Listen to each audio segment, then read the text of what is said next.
Kisah raja ya, kerajaan itu tentang kerajaan Arab gitu ya. Saya ambil dari situ, sebuah kerajaan lah, settingnya kerajaan gitu. Kalau kerajaan itu kan kalau kita ambil cerita ada menteri, ada raja, ada permaisuri, itu untuk menginformasikan cerita kejadian yang dini itu kan bisa kita sisipkan dengan mudah di situ. Gitu-gitu aja. Ada humornya juga, Pak? Utamanya humor ya. Kenapa itu, Pak, bisa ada unsur humornya? Ya humor itu kan dia kan memang ini saya bolehkan itu satu jenisnya memang hiburan untuk menghibur, di samping masuk sisipan-sisipan penerangan, nasihat gitu. Dan kemudian memang dominan Betawi itu 80% humoris. Iya. Walaupun kalau dia humor udah kebangetan kesel dia bisa galak, Pak. Iya. Orangnya emang humoris, emang kalau udah dijengkelin emang digalak. Oh, humornya rada kurang udah. Iya, kesel. Hanya kalau udah kena ngadet suka hilang humornya, rasa humornya udah hilang. Kelihatan bisa beda dia saat dia berhumor, saat dia memang lagi emosi kelihatan.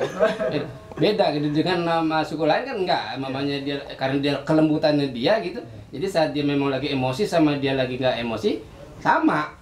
Mamanya semacam kayak orang Jawa Tengah, emosi sama nggak emosi kan bahasanya tetap aja santunnya keratan inggilnya kali itu kan jelas banget. Tapi kalau Betawi kalau udah kena ngadet udah apa aja dia kata yang menurut yang enak gitu. Menurut ukuran ini agak kasar. Agak kasar gitu. Tapi kalau emosi seperti itu budayanya gimana gitu. Iya, nyolot. Si Pak. Ya mari.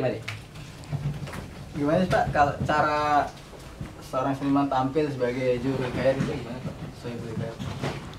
Ya beruntungnya biasa, dia kayak umpamanya beri salam apa gitu, terus baru cerita dimulai gitu. Biasa. Tampil awalnya seperti kiai mau ceramah sebenarnya gitu. Nggak ada, maksudnya Anda nggak pakemnya gitu, urutan acaranya seperti ini gitu?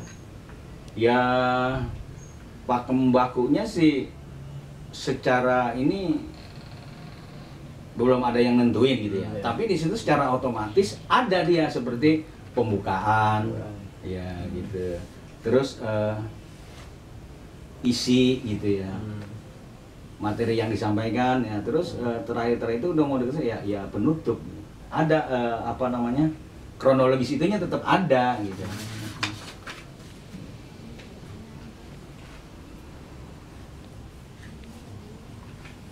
Nah, sekarang kenapa, Pak, kalau kita nyari Syaibul Hikayat itu masyarakat tuh susah gitu?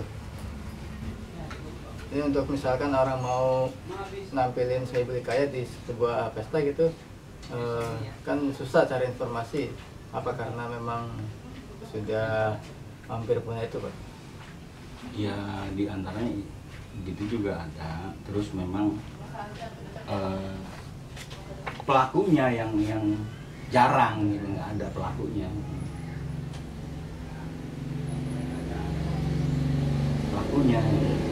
Terus upaya untuk ini, Pak, menarik generasi muda biar meneruskan apa istilahnya jadi pelaku Syaibul Hikayat.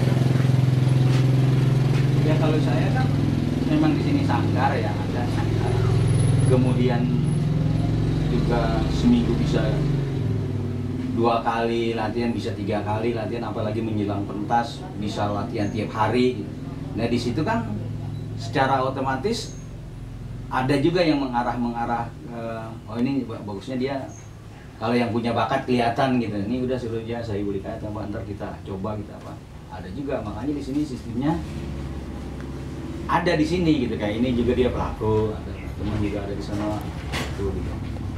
Dan mungkin ini kelemahannya yang membuat dia agak punah ya, penanganannya ya, terus publikasinya gitu, publikasi di bidang itu yang memang sangat minim publikasinya gitu tentang Syaibul Hikayat itu.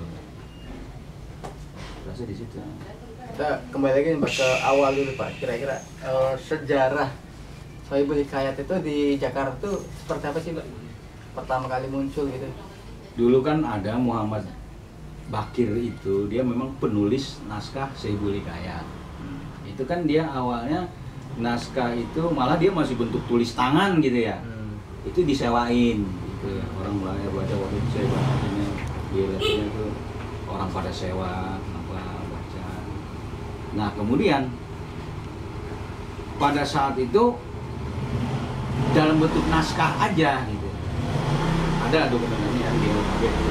Nah setelah Sofyan Jahid itu, nah dia di radio Cendrawasih itu dia setiap malam apa gitu ya ada tampilin. Nah itu tahun 70-an itu. Nah kalau si naskahnya yang ada di dokumentasi kan tahun 50-an ke sana, itu yang naskah Saibul Hikayat itu yang dibikin sama Muhammad Bakir itu juga ada naskahnya. Nah sekarang ini perkembangan budaya Betawi itu terutama dalam bentuk pertunjukan ya kayak lenong, topeng ini apa segala macam, itu dia terkikis karena memang pelakunya nggak ada gitu. Kalah dia kan, kalah perkembangannya kalah. Oke Pak, cukup wawancara cukup. Sekarang saya minta ini Pak, Bapak bicara singkat tentang profil Bapak gitu. Oh profil. Iya, nama sama aktivitasnya selama ini apa aja, kayak gitu Pak. Ya kalau nama saya sebenarnya dulu waktu saya diberi nama oleh orang tua saya itu Muhammad Nasir. Ya. Terus proses perkembangan saya aktif di kesenian setelah saya putus sekolah, makanya nama orang tua saya itu saya bawa di aktivitas saya menjadi Nasir Mupin. Nah disitulah saya berkesenian terus sampai sekarang. Awal-awalnya saya juga awal berkesenian itu di dunia sastra. Saya sering nulis cerpen, puisi, apa. Makanya kalau dari periode 80 sampai 90 itu di koran-koran mingguan banyak cerpen dan puisi saya gitu. Pada awalnya. Nah, terus saya melihat contoh-contoh para seniman yang udah beken pada waktu itu, kalau yang nulis itu dia pasti aktif di teater. Nah, saya aktif lah di gelanggang rumah Gulungan itu sampai 10 sampai 15 tahun itu. Akhirnya saya bentuk grup sendiri dalam bentuk lenong. Nah, akhirnya saya lompat ke teater tradisi. Nah, saya bentuklah lenong. Terus sampai sekarang ini saya pegang masih ada satu topeng belantek, namanya topeng belantek Fajar Widusena, dan lenong Bintang Timur. Alhamdulillah sekarang ini kondisinya masih jalan, walaupun terseok-seok. Iya. Nah, gitu. Oke. Makasih Pak atas wawancaranya. Ya, udah jangan banyak-banyak.